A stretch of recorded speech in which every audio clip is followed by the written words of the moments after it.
Mulheres queridas, sejam muito bem-vindas a esse nosso ponto de encontro, Confraria de Mulheres, esse espaço que foi criado exclusivamente para nós mulheres, para nós aprendermos umas com as outras e, sobretudo, aprendermos com a palavra de Deus e as mulheres inspiradoras que estão nesse livro bendito.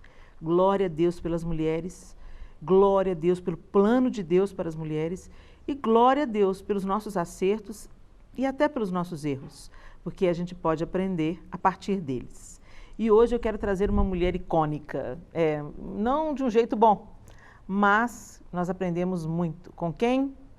Com Dalila. Uau!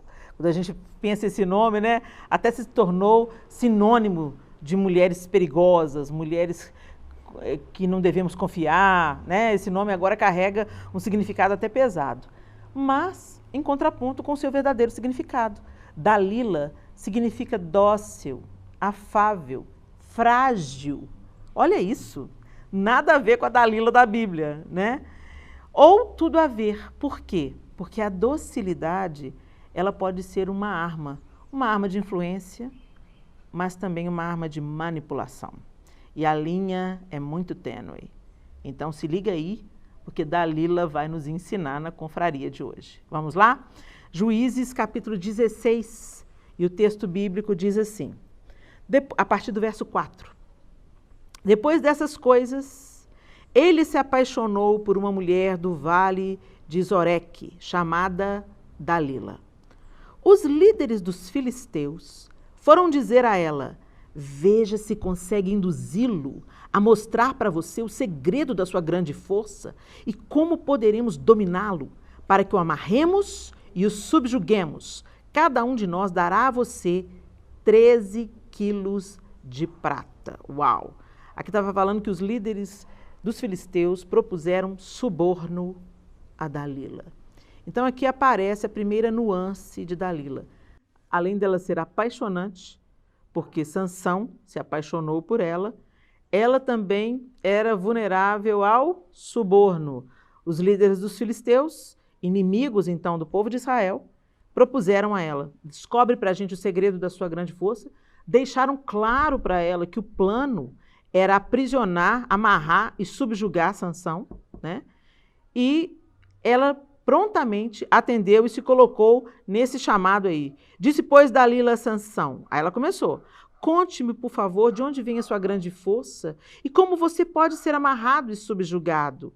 Respondeu-lhe Sansão, se alguém me amarrar com 7 tiras de couro, ainda úmidas, ficarei tão fraco quanto qualquer outro homem. Então os líderes dos filisteus trouxeram a ela 7 tiras de couro ainda úmidas e Dalila o amarrou com elas. Tendo homens escondidos no quarto, ela o chamou. Sansão, os filisteus o estão atacando. Mas ele arrebentou as tiras de couro como se fosse um fio de estopa posto perto do fogo. Assim não se descobriu de onde vinha sua força. E assim, o capítulo 16 do livro de Juízes continua narrando ponto a ponto. Todas as vezes que Sansão falou alguma coisa que era uma inverdade, né, sobre como ele poderia ser subjugado, Dalila ia engolindo e tentando. Dalila ia tentando, ou seja, era para Sansão desconfiar dela. No entanto, ele estava tão cego pela paixão que ele não percebeu isso e continuou entregando o ouro.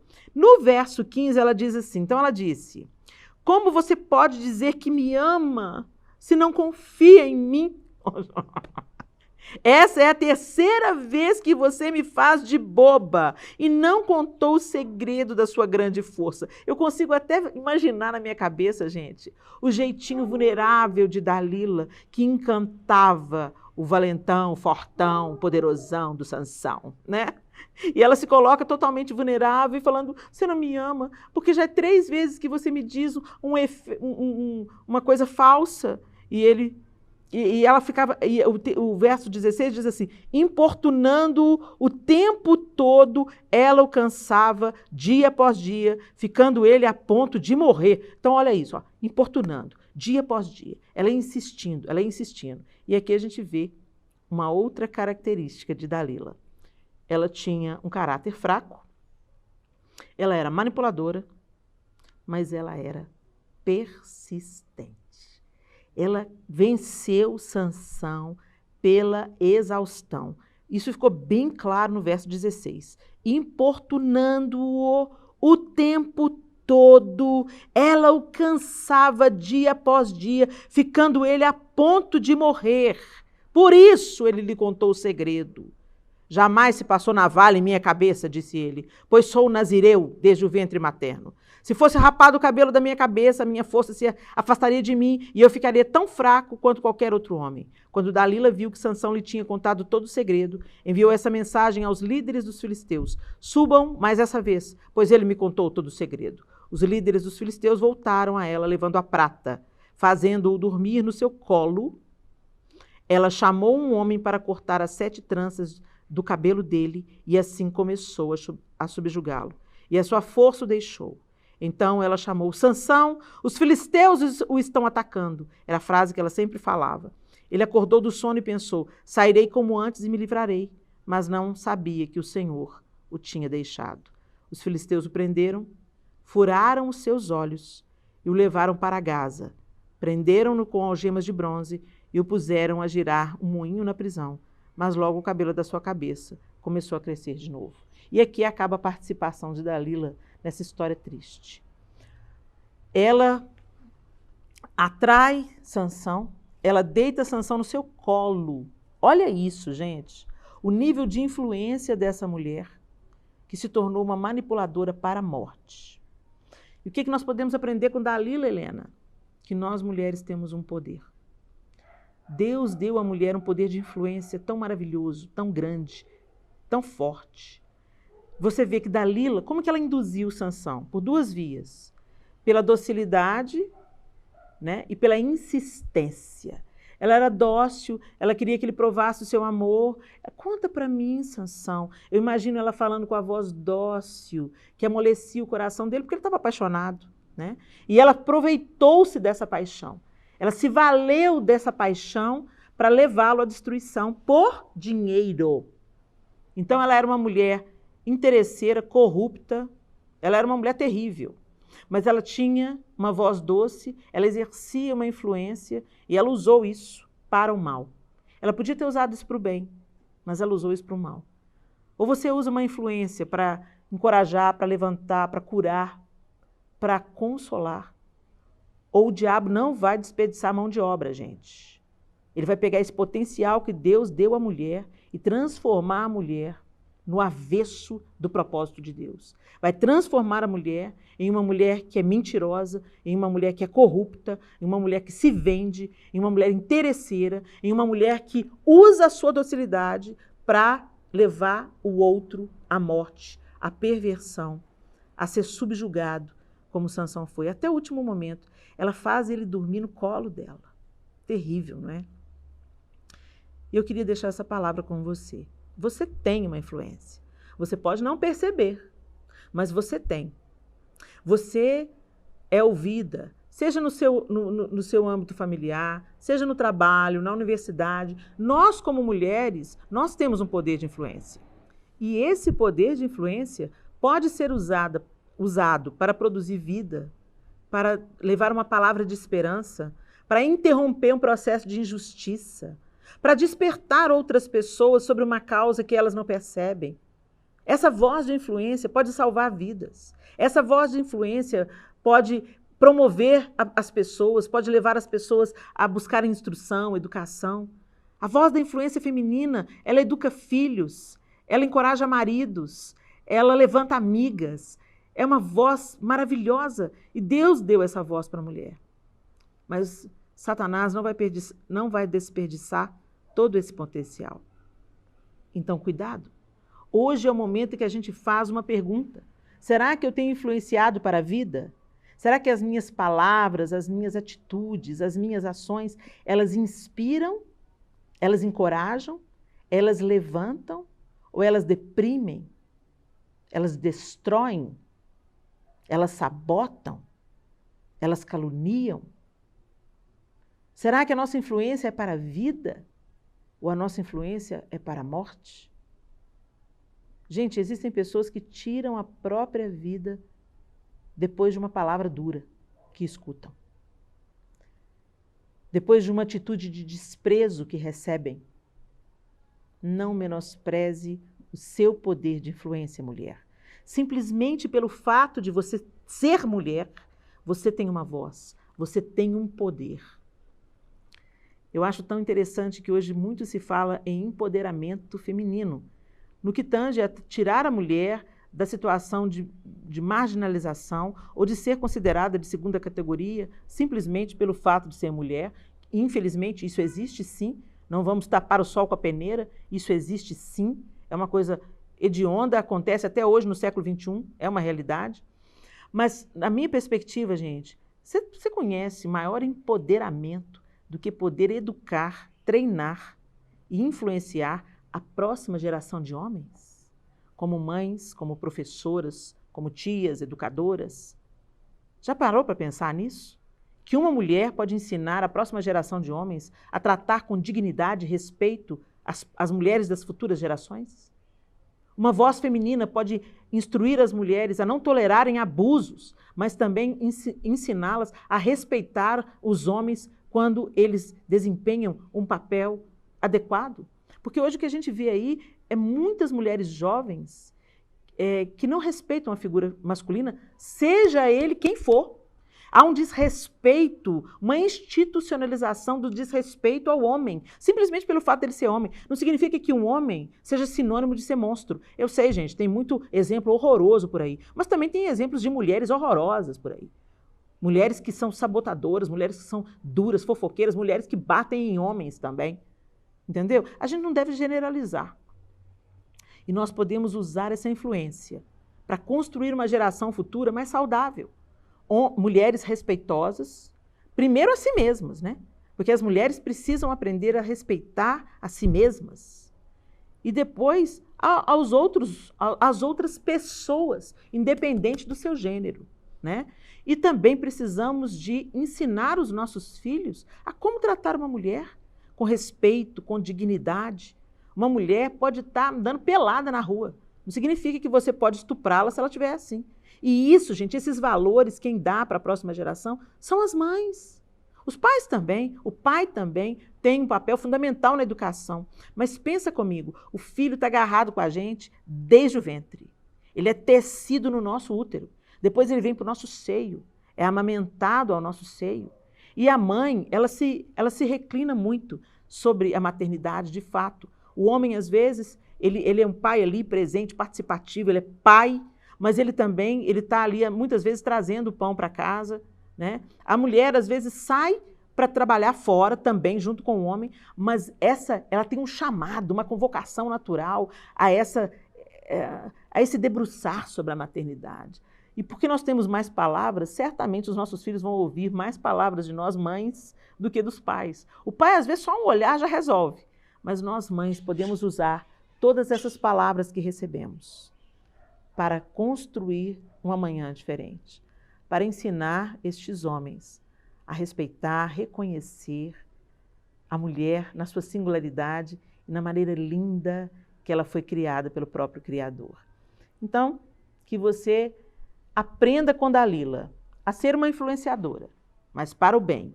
Que você aprenda com Dalila a não se vender. Não tem preço. O seu caráter não tem preço, né? Escolha fazer a coisa certa, mesmo quando isso simboliza aparentemente perder. A gente também pode aprender com Dalila a insistir, mas insista nas coisas certas. Que o Senhor abençoe vocês e eu espero que essa palavra te inspire, te ensine, te encoraje, em nome de Jesus. Agora nós vamos fazer pergunta para a nossa querida Paula Furtado, nossa cirurgiã plástica de plantão. Vamos lá, o que a gente vai perguntar para a Paulinha hoje? Vamos lá. Doutora Paula Furtado, a pergunta de hoje é: o que é melhor, investir em cremes ou em procedimentos estéticos, como a própria cirurgia plástica? O que é melhor, Paulinha? Fala pra gente. Olha, achei interessante. Eu costumo falar que, assim, uma coisa é creme, os cremes faciais, né? Outra coisa são os procedimentos estéticos, né? Tipo botox, preenchimento.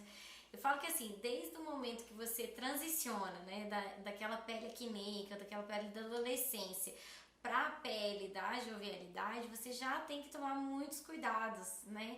Então, muito líquido, alimentação boa e o uso dos cremes, sim, com certeza, para hidratação. Isso vai atrasar o processo de envelhecimento da pele, mas não vai impedir o processo de envelhecimento, que acaba sendo totalmente natural.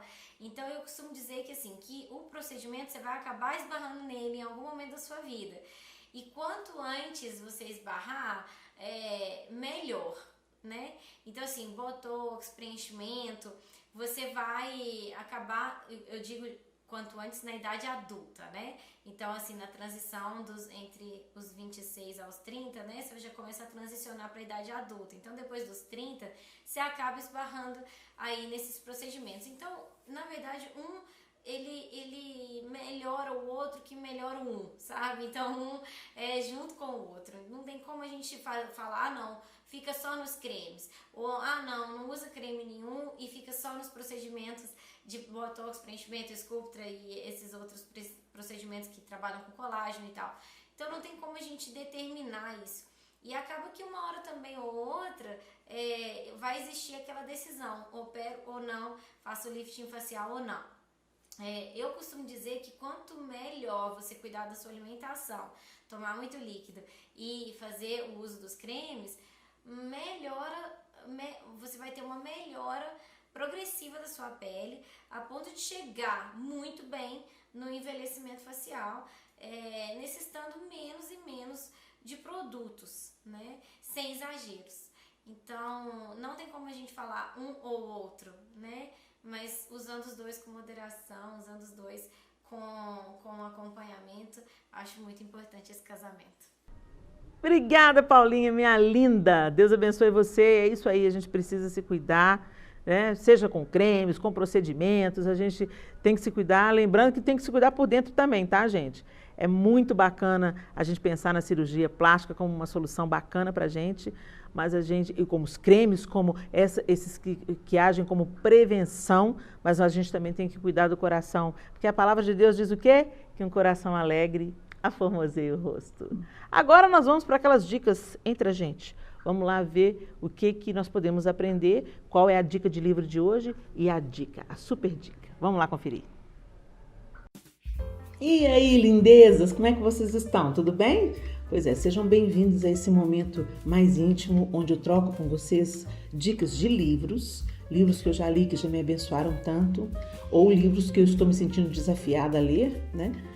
E também esse momento que eu troco com vocês dicas minhas, dicas que eu aprendi ao longo da minha vida, que eu coloquei em prática, simples, do dia a dia, de organização, de moda, e a gente vai compartilhando aqui. Eu quero compartilhar com vocês aquilo que eu já experimentei, já funcionou para mim, que quem sabe vai levar facilidade para o seu dia a dia. Muito bem, o livro de hoje é um livro do Max Lucado. Ai, Helena, mas tanto livro do Max Lucado, eu amo, gente. É um dos meus autores preferidos, eu gosto do jeito poético dele colocar as coisas. Ele tem um jeito leve de escrever, que instrui e que promove uma leitura super agradável e super fácil. Então, hoje eu quero trazer um assunto para vocês que ele aborda aqui, que é sensacional. A oração. Como é que está a sua vida de oração, falar nisso? Gente, a oração, às vezes eu falo com uma mulher assim, você vai ter que orar o resto da sua vida. Ela fica assim, o quê? Como assim orar o resto da minha vida? Helena, pelo amor de Deus, não me fala isso. Como não? Se você está num relacionamento íntimo com uma pessoa, o que você mais quer é conversar com ela. Não é? Eu quero conversar com meu marido, com os meus filhos, enquanto eu tiver fôlego de vida. Para o resto da minha vida eu quero conversar com as pessoas que eu amo. Não deveria causar estranhamento naqueles que têm relacionamento com Deus? A oração. A oração é uma conversa franca, aberta com Deus, o seu Criador. Então eu quero te encorajar a oração, e esse livro é um super incentivo a isso.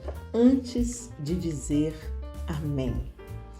Antes de dizer amém, é o livro que eu indico hoje, que é do Max Lucado, e ele é pela Thomas Nelson Brasil. Vamos lá, O Poder Extraordinário de uma Simples Oração é o subtítulo.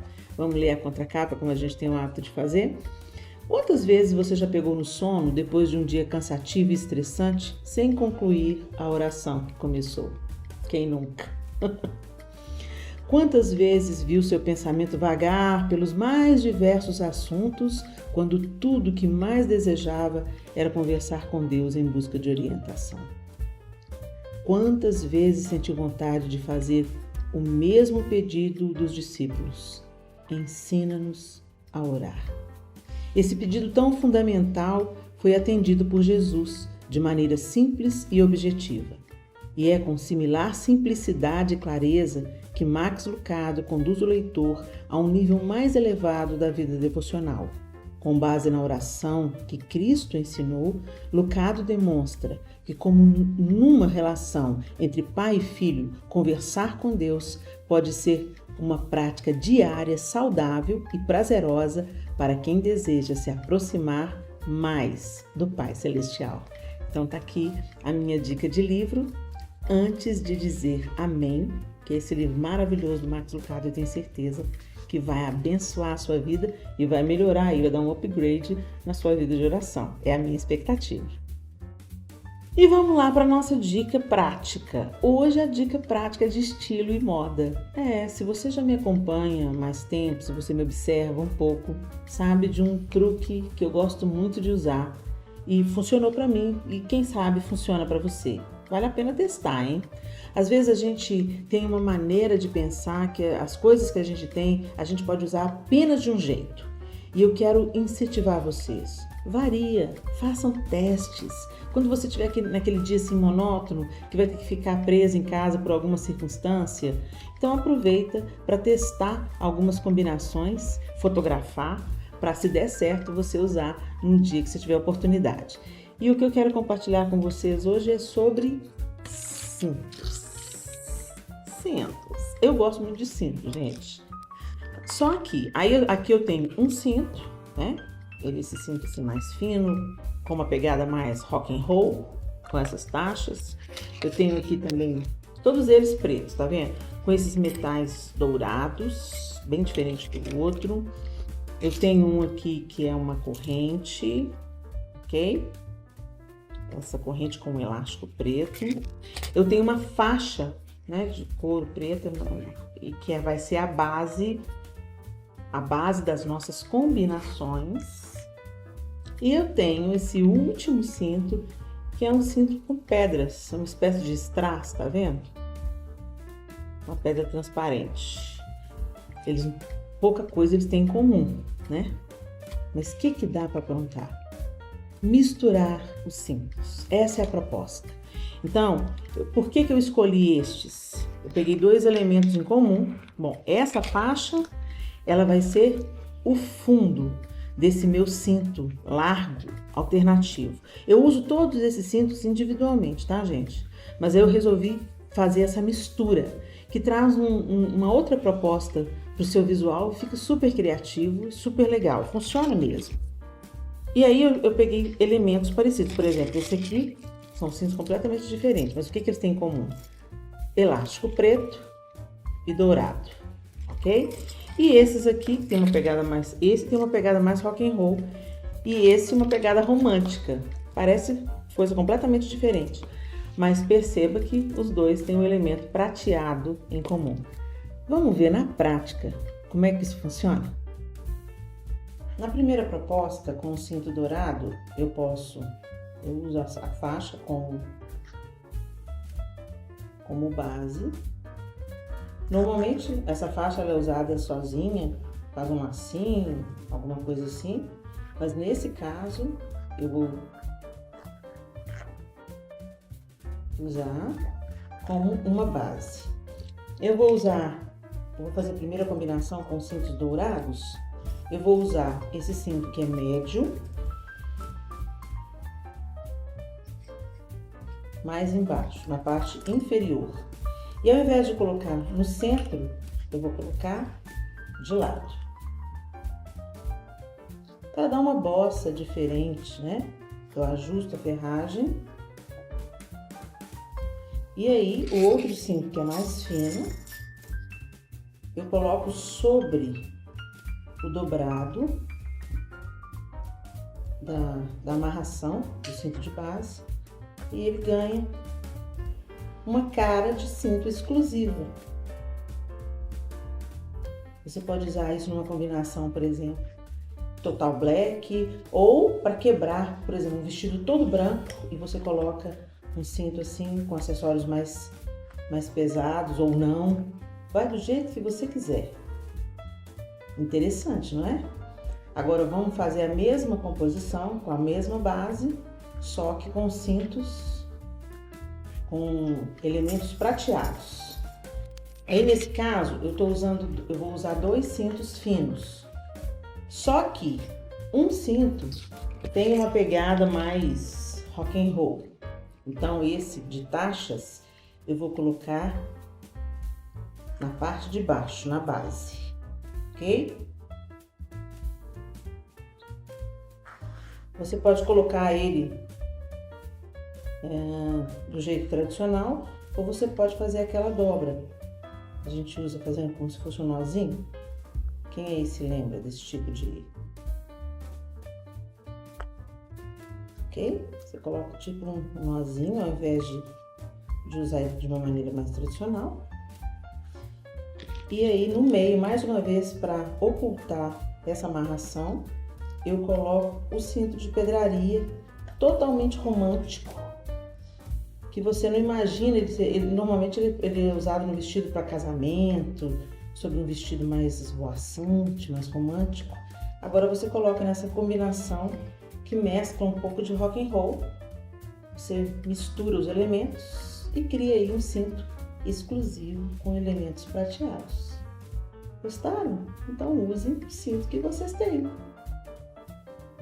E é isso aí, meninas. Eu espero que vocês tenham gostado das nossas dicas de hoje e que vocês se sintam inspiradas para fazer as suas próprias experiências mirabolantes. Vamos diminuir o consumismo e vamos usar com sabedoria aquilo que já está nas nossas mãos. Você pode também fazer trocas com as suas amigas, enfim, tem várias possibilidades para a gente variar aquilo que a gente tem nas mãos, sem consumir tanto e fazendo bom uso do que já temos. Deus abençoe vocês e a gente se encontra no próximo Confraria, se Deus quiser. É isso aí, gente. E eu espero que essas dicas estejam trazendo encorajamento e facilitando o seu dia a dia, tornando a vida mais leve, mais bonita, mais cheirosa, assim como você. A gente fica com esse Confraria por aqui e voltamos na próxima semana com a graça e a permissão de Deus. Até lá, se Deus quiser.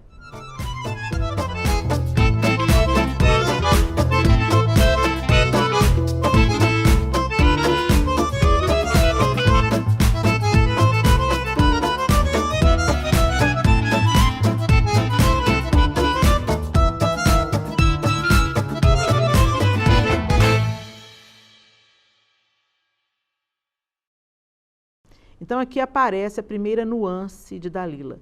Além dela ser apaixonante, porque Golias se apaixonou por ela. Não precisa de comprar nada novo, gente. A gente precisa dar uma minimizada aí nesse consumismo exacerbado. O vigia noturno. Oh, Jesus. Hoje. Ui. Vai com Deus, vigia. Espera aí, vamos de novo.